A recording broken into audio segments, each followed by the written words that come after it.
Assalamualaikum warahmatullahi wabarakatuh. Kami dari kelompok 10 akan menjelaskan tentang hukum keluarga dan hukum waris. Nah, di sini saya akan menjelaskan yang pertama yaitu pengertian hukum keluarga dan hukum waris. Hukum keluarga diartikan sebagai keseluruhan ketentuan yang mengenai hubungan hukum yang bersangkutan dengan kekeluargaan, saudara, dan kekeluargaan karena perkawinan. Jadi kekeluargaan karena perkawinan itu kekeluargaan yang terdapat karena perkawinan antara seorang dengan keluarga saudara dari istri. Untuk terbentuknya suatu keluarga, terlebih dahulu didahulinya dengan adanya perkawinan antara laki-laki dan perempuan. Nah, untuk kemudian menciptakan sebuah keturunan dan memiliki ikatan darah. Kemudian yang kedua yaitu pengertian hukum waris. Hukum waris adalah suatu hukum yang mengatur peninggalan harta seseorang yang telah meninggal dunia diberikan kepada yang berhak, seperti keluarga yang berhak. Jadi hukum waris itu hukum yang mengatur tentang pemindahan kepemilikan harta peninggalan mawaris, menentukan siapa saja yang berhak menjadi ahli waris dan berapa bagiannya masing-masing. Adapun juga yaitu tujuan ilmu mawaris. Ada tiga tujuan ilmu waris. Yang pertama yaitu memberikan pembelajaran bagi kaum muslimin agar bertanggung jawab dalam melaksanakan syariat Islam yang terkait dengan pembagian harta waris.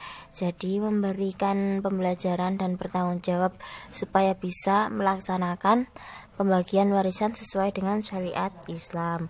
Dan yang kedua yaitu menyodorkan solusi terbaik terhadap berbagai permasalahan seputar pembagian harta waris yang sesuai dengan aturan Allah Subhanahu wa taala. Memberikan solusi atau saran yang terbaik tentang pembagian harta waris yang sesuai dengan aturan Allah Subhanahu wa taala. Kemudian yang terakhir yaitu menyelamatkan harta benda si mayit hingga tidak diambil oleh orang-orang yang zalim dan tidak berhak menerimanya. Jadi agar benda si mayit tersebut itu terselamatkan dari orang-orang yang tidak berhak menerimanya. Nah, di sini ada kedudukan ilmu mawaris dan hukum mempelajarinya. Kedudukan ilmu mawaris terdapat dalam Quran surat An-Nisa ayat 11 yang bunyinya Bismillahirrahmanirrahim.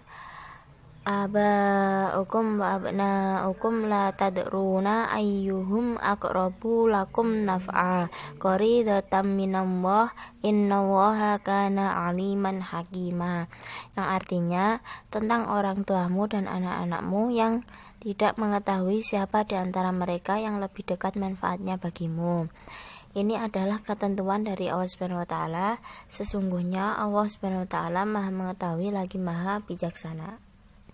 Jadi maksud dari ayat tersebut adalah seorang bapak dan anak yang telah ditetapkan menerima bagian harta warisan tidak mengetahui siapakah di antara mereka yang lebih mendatangkan manfaat dalam kehidupan dunia dan akhirat. Maka janganlah lebih mengutamakan seseorang dari mereka yang lain. Apa yang telah ditetapkan ini merupakan perkara yang diwajibkan dari Allah Subhanahu wa taala. Sesungguhnya Allah Subhanahu wa taala itu Maha mengetahui makhluknya, juga Maha bijaksana dalam perkara yang disyariatkannya. Kemudian hukum mempelajari ilmu mawaris adalah fardu kifayah. Artinya jika ada yang sudah mempelajarinya atau sudah memahami ilmu tentang mawaris, maka gugurlah kewajiban bagi yang lainnya. Kemudian ada rukun-rukun mawaris, itu ada 3. Yang pertama yaitu waris, yang kedua yaitu mawaris, dan yang terakhir yaitu maurus. Waris yaitu orang yang mendapatkan harta warisan. Seseorang berhak mendapatkan warisan karena salah satu dari 3 sebab, yaitu karena pertalian darah, karena hubungan pernikahan, atau karena memerdekakan budak. Kemudian yang kedua yaitu mawaris, yaitu orang yang telah meninggal dan mewariskan hartanya kepada ahli warisnya. Dan yang terakhir yaitu ada maurus. Maurus itu harta warisan yang siap dibagikan kepada ahli waris setelah diambil untuk kepentingan pemeliharaan jenazah, pelunasan hutang mayit, dan pelaksanaan wasiat mayit. Nah, di sini ada sebab-sebab orang mendapatkan warisan. Yang pertama yaitu sebab nasab atau hubungan keluarga, dan yang kedua sebab pernikahan yang sah, dan yang ketiga sebab wala atau sebab jalan memerdekakan budak, dan yang terakhir yaitu sebab kesamaan agama.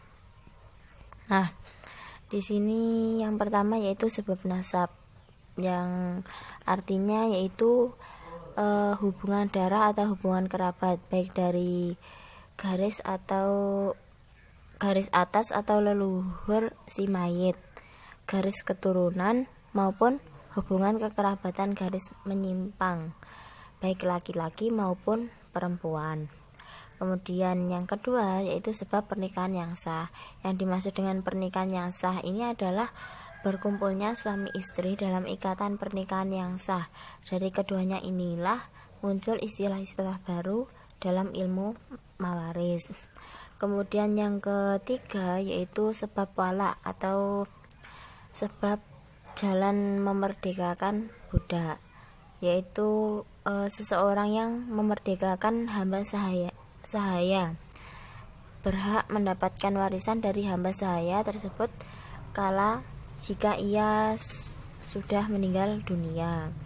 Kemudian yang terakhir sebab kesamaan agama. Ketika seseorang muslim meninggal sedangkan ia tidak memiliki ahli waris, baik ahli waris karena sebab nasab, nikah ataupun memerdekakan budak, maka harta warisannya dipasrahkan kepada Baitul Mal untuk maslahat umat Islam. Kemudian sebab-sebab orang yang tidak mendapatkan warisan, yaitu yang pertama dalam kajian ilmu faraid, hal-hal yang menyebabkan seseorang tidak mendapatkan harta warisan masuk dalam pembahasan mawani'ul irts, yang artinya penghalang-penghalang warisan. Jadi penghalang yang dimaksud di sini itu adalah hal-hal tertentu yang menyebabkan seseorang tidak mendapatkan warisan, padahal pada awal mulanya ia merupakan orang-orang yang semestinya mendapatkan harta waris. Kemudian yang kedua yaitu orang yang terhalang mendapatkan warisan disebut dengan mamnu al-irts atau mahjub bil wasfi, yang artinya terhalang karena adanya sifat tertentu. Kayak seperti contohnya itu pembunuhan, budak, murtad, dan orang yang berbeda agama dengan orang yang meninggalkan harta warisan. Baik, selanjutnya akan dijelaskan oleh teman saya yaitu Al-Kafi. Selanjutnya saya akan menjelaskan tentang ahli waris yang tidak bisa gugur haknya. Nah, jadi dalam pembagian harta warisan itu ada ahli waris yang bisa mendapatkan harta warisan karena sebab tertentu, dan ada pula yang tidak mendapatkan harta warisan karena terhalang oleh ahli waris yang lain. Nah, kalau ahli waris yang tidak bisa gugur haknya ini, jadi itu untuk mendapatkan warisan itu ahli waris ini tuh dia tidak ada halnya sama sekali. Dia ahli waris yang ini tuh selalu pasti mendapatkan harta waris. Nah, yaitu ada anak laki-laki, anak perempuan, bapak, ibu, suami atau istri dari si mayit itu. Selanjutnya yaitu permasalahan ahli waris. Nah, permasalahan ahli waris ini dilihat dari klasifikasi ahli waris. Ahli waris itu kan orang yang berhak menerima harta waris, baik laki-laki maupun perempuan. Nah, jika ditinjau dari sebab penstatusan status ahli waris tersebut, itu diklasifikasikan menjadi dua. Yang pertama ahli waris sababiyah dan yang kedua ahli waris nasabiyah. Ahli waris sababiyah itu adalah orang yang berhak menerima bagian harta warisan karena hubungan perkawinannya dengan orang yang meninggal, yaitu suami atau istri. Nah, jadi kalau ahli waris sababiyah itu dia berhak menerima warisan karena memiliki hubungan perkawinan.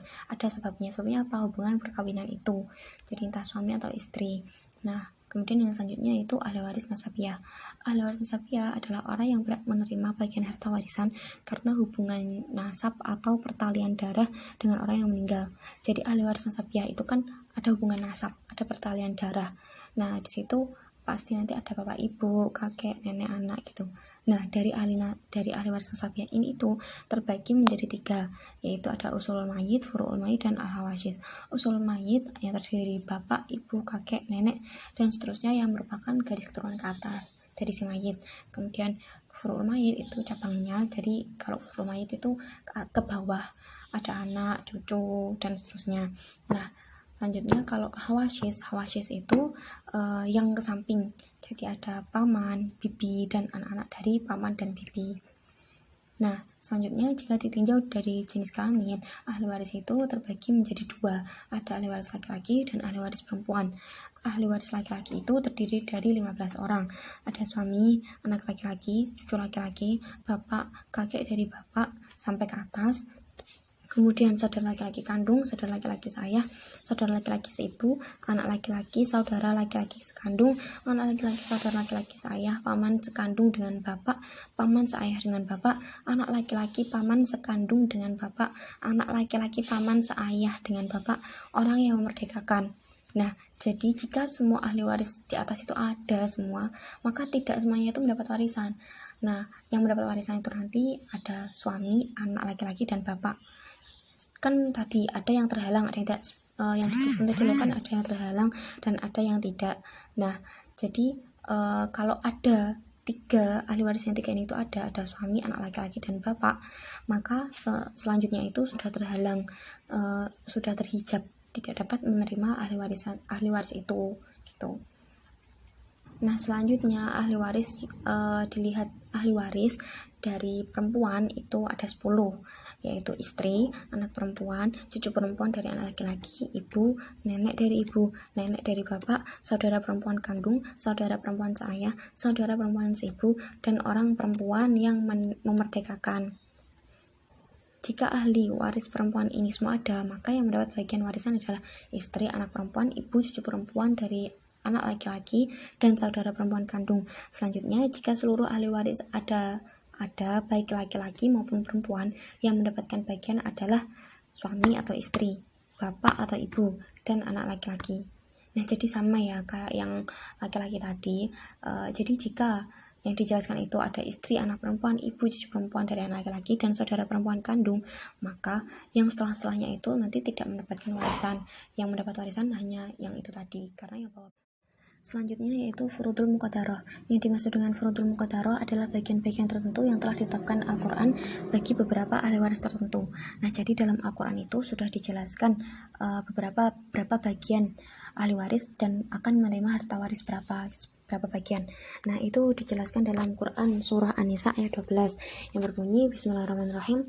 Walakum nisfu ma taraka azwajukum illam yakul lahunna walad fa in kana lahunna waladun falakum ar-rubu'u mimma tarakan min ba'di wasiyatin yusina biha aw dayn wa lahunna ar-rubu'u mimma taraktum illam yakul lakum walad fa in kana lakum waladun falahunna ath-thumnu mimma taraktum min ba'di wasiyatin tusuna biha aw dayn wa in kana rajulun yurathu kalalatan aw imra'atun wa lahu akhun aw ukhtun falikulli wahid منهم السدس فإن كانوا أكثر من ذلك فهم شركاء في الثلث من بعد وصية يوصى بها أو دين غير مضار وصية من الله والله عليم حليم. Nah, jadi dari terjemahan ayat ini kalau diartikan itu ya itu seperti ini. Untuk suami-suami itu mendapatkan 1/2 dari harta yang ditinggalkan oleh istri-istri. Jika mereka tidak mempunyai anak, jika istri-istrimu itu mempunyai anak, maka kamu mendapat 1/4 dari harta yang ditinggalkannya sesudah dipenuhi wasiat yang mereka buat dan sesudah dibayar hutangnya. Para istri memperoleh 1/4 harta yang kamu tinggalkan jika kamu tidak mempunyai anak. Jika kamu punya anak, maka para istri memperoleh 1/8 dari harta yang kamu tinggalkan sesudah dipenuhi wasiat yang kamu buat atau sudah dibayar hutang-hutangmu. Jika seseorang mati, baik laki-laki maupun perempuan yang tidak meninggalkan ayah dan tidak meninggalkan anak, tetapi mempunyai seorang saudara laki-laki seibu saja atau seorang saudara perempuan seibu saja, maka bagi masing-masing dari kedua jenis saudara itu 1/6 harta. Tetapi jika saudara-saudara seibu itu lebih dari seorang, maka mereka bersangkutan mereka bersekutu dalam harta yang sepertiga itu sesudah dipenuhi wasiat yang dibuat olehnya atau sudah dibayar hutangnya dengan tidak memberi madarat kepada ahli waris. Allah menetapkan yang demikian itu sebagai syariat yang benar-benar dari Allah, dan Allah mengetahui bagaimana penyantun. Nah, jadi dari situ kan dapat kita ketahui bagian-bagiannya itu ada 1/2 atau anisaf, kemudian ada 1/4 atau aroba, kemudian 1/8 atau athaman, kemudian 1/3 asulus, kemudian ada 1/2 dan 1/6. Selanjutnya yaitu tata cara pelaksanaan pembagian warisan. Dalam pembagian harta waris itu ada langkah-langkahnya. Nah, yang pertama yaitu biaya perawatan jenazah, kemudian pelunasan hutang piutang, baru pelaksanaan wasiat. Nah, jadi dalam pembagian harta waris itu harta yang dimiliki oleh si mayit itu harus digunakan dulu untuk perawatan jenazah. Nah, kemudian jika memiliki hutang, maka harta si mayit itu harus digunakan untuk melunasi hutang piutangnya terlebih dahulu. Nah, tapi jika si mayit itu tidak dapat memenuhi hutangnya atau tidak memiliki cukup harta untuk melunasi hutangnya, maka yang memiliki kewajiban untuk melunasi hutangnya itu keluarganya. Nah, selanjutnya jika kedua itu tadi sudah terpenuhi, baru dilaksanakan pelaksanaan wasiat. Jadi misal ada wasiat apa dari si mayit yang harus ditunaikan oleh keluarga. Nah, setelah itu baru diadakan pembagian harta waris. Nah, dalam pembagian harta waris ini ada cara pelaksanaannya juga dengan menentukan dan mengidentifikasi ahli waris yang ada terlebih dahulu. Yang pertama yaitu ahli warisnya yang sudah meninggal, kemudian ahli waris yang terhalang karena sebab-sebab tertentu seperti membunuh, perbedaan agama, dan menjadi budak yang telah dijelaskan oleh Mbak Ulum tadi di atas. Kemudian yang selanjutnya itu ahli waris yang terhalang oleh ahli waris yang lebih dekat hubungannya dengan yang meninggal, seperti yang tadi ada yang mahjub itu tadi. Kemudian ahli waris yang berhak mendapatkan warisan. Ada ahli waris kan yang berhak mendapat warisannya. Jadi kalau mau membagikan harta waris itu harus diidentifikasi ini terlebih dahulu, baru dilaksanakan pembagian harta waris, agar itu nanti bisa pembagian harta waris itu bisa berjalan sesuai dengan pembagian yang ada yang telah ditetapkan oleh syariat Islam. Nah, mungkin hanya itu yang bisa disampaikan oleh kelompok kami. Jika ada kurang lebihnya kami mohon maaf. Ada kritik dan sarannya mohon disampaikan. Jika ada yang